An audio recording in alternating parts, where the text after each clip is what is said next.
नमस्कार, मी सुषमा तुमचं माझ्या चॅनलवरती पुन्हा एकदा खूप खूप स्वागत करत आहे। तर आज आपण बनवायचे आहेत पाकातले रव्याचे लाडू। अगदी मऊसूत तुम्हाला हवे तसे, पण तुम्ही हे योग्य प्रमाणात वापरून बनवलं तर हे लाडू एकदम तसेच होतील। तर रव्याचे लाडू हे बनवण्यासाठी खूप अवघड आहे असं म्हणतात, पण जर तुम्ही ह्या ट्रिक्स फॉलो केले आणि मस्त असे योग्य प्रमाण वापरले तर तुमचे लाडू तोंडात टाकल्यानंतर लगेच विरघळतील अशा पद्धतीचे हे लाडू होणार आहेत। चला तर मग पटकन आपण वेळ न घालवता हे लाडू बनवूया। तर हे लाडू बनवण्यासाठी आपल्याला बारीक रवा लागेल। रवा जर मोठा असेल तर तुम्ही मिक्सरला एक वेळ फिरवून घ्या, पण रवा बारीकच वापरा, लाडू खूप भारी लागतील। तर आपल्याला रवा घेतला आहे अर्धा किलो, म्हणजे 2 वाटी रवा आहे। तर मी कढईमध्ये अर्धी वाटीपेक्षा थोडंसं जास्त तूप घेतलेलं आहे आणि त्या तुपात आपल्याला हा पूर्ण रवा मस्त असा भाजून घ्यायचा आहे। तर रवा पूर्णपणे भाजताना गॅस आपल्याला एकदम बारीक करायचा आहे आणि एक 15 ते 20 मिनिटं याला कंटिन्युअसली आपल्याला हलवत राहून हा रवा मस्त असा भाजून घ्यायचा आहे। तर ही जी महत्त्वाची प्रोसेस आहे, जी या लाडूसाठी व्यवस्थित भाजावा लागतो रवा। तर रवा भाजताना मध्ये आधी अजिबात गॅस मोठा करू नका, एकदम बारीक गॅसवरती कंटिन्युअसली 15 ते 20 मिनिटं आपल्याला रवा भाजण्याकरता लागणारच आहेत।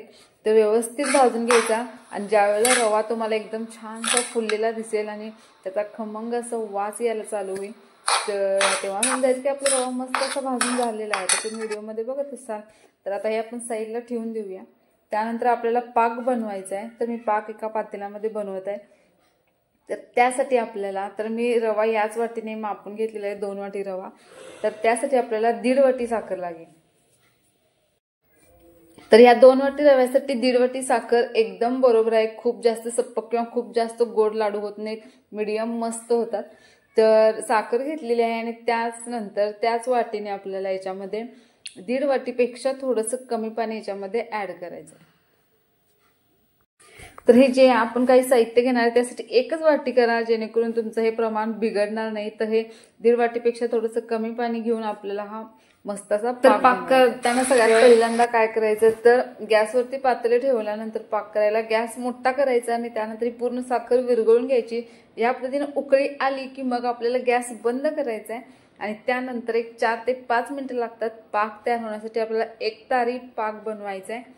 तर एकतारी पाक ओळखण्याच्या पण खूप साऱ्या पद्धती आहेत। थोडासा पाक घ्या त्याच्यामध्ये आणि चमचा रिकामा करा आणि जे शेवटचा थेंबापर्यंत जर त्याची तार होत असेल तर समजायचं की आपला पाक छानसा तयार झालेला आहे आणि गॅस पटकन बंद करायचा।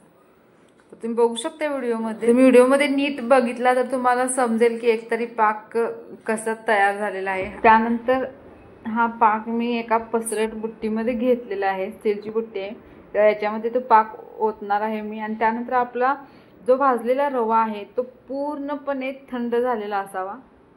तर मी इथे एकदा तुम्हाला दाखवत आहे की तर पाक तयार झाल्याची प्रोसेस, तर तुम्ही बघितलं असाल। चला, तर तो पाक मी आता ह्याच्यामध्ये काढत आहे, कारण ते साखरेचा पाक मी एका छोट्या पातेल्यात केलेला।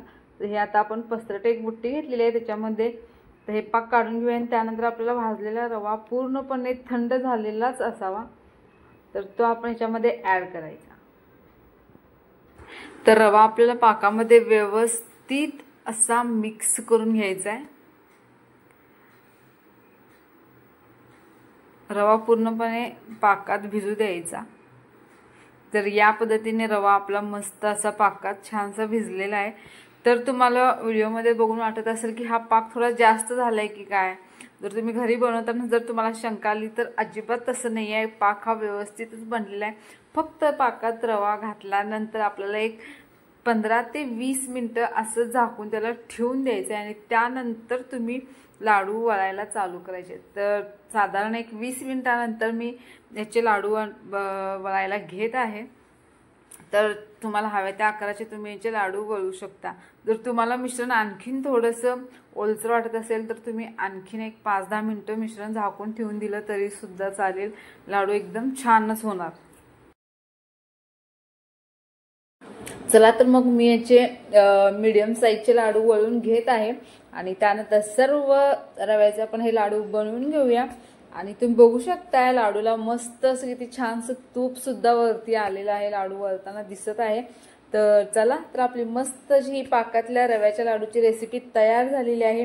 तुम्ही पण घरी नक्की ट्राय करा, ज्या ट्रिक्स सांगितलेल्या आहेत त्या फॉलो करा आणि रव्याचे लाडू मस्त असे खाण्यासाठी आपल्याला तयार झालेले आहेत, ते तुम्ही सुद्धा घरी तयार करा।